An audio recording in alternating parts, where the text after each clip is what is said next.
Hey there, friends. We are nearly halfway through the season of Advent. How are you? How are the people in your life? We'll be asking those questions and bringing them into prayer in the coming week in a couple of ways. We're going to reach out in this season. One is this coming Sunday, the 15th. We're going to gather after worship at the end of coffee hour, pull out some song sheets, get out our phones, call some of the people in the church that don't have as easy of access to in-person relationship with the church, and give them a call, and we're going to sing. We've gone out door to door singing to some of our friends and neighbors in the past, and this year we're just going to shake things up and try to reach out differently and maybe reach a few more people by calling people on the phone.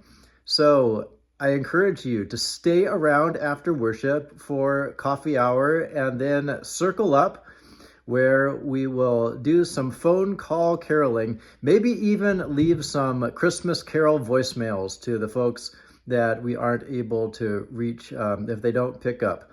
This is just a wonderful way to share the love and warmth of God in this season where it's getting cold outside, and also sometimes people feel a little bit cold on their insides.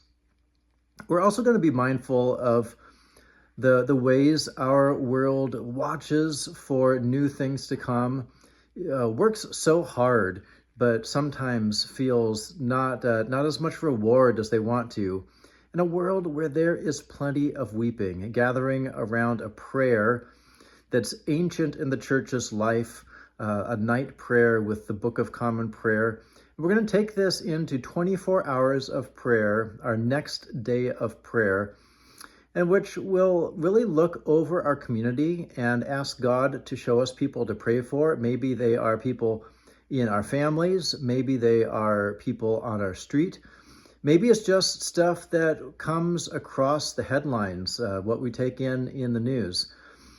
But we are going to pray, especially mindful of the hurt and the brokenness and the stuff of the world that Jesus knew as the one who came into the world to suffer with us and to know our life and to reveal the joy of God's kingdom right in the midst of the struggle.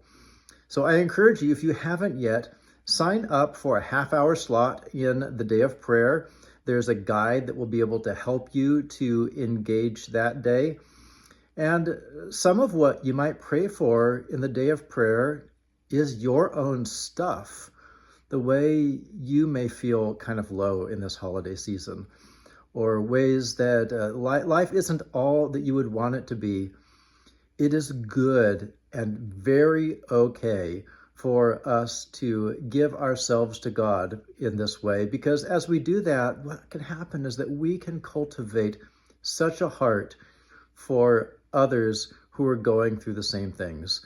You know, prayer is a wonderful act of solidarity in which, as we allow God to enter our own brokenness in prayer, we become more attuned to the hurt of the world, and God uses us to pray and to work, to go out into the world as people who are steeped in the love of Jesus, who came into this world to bear our brokenness, to redeem it, and to come again as the one who makes all things new.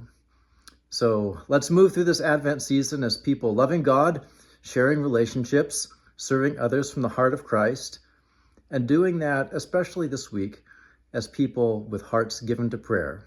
On Sunday, as we sing, and then next week, starting Tuesday at 7 p.m. through Wednesday, 7 p.m., as people who give ourselves to prayer in the nighttime of this world. Oh, and I can't forget, we're concluding our day of prayer with our Blue Christmas service that, as the name might suggest, is very much about allowing God to enter our blues and to acknowledge our blues and to say, yes, there is light that shines in the darkness, and the darkness does not overtake it.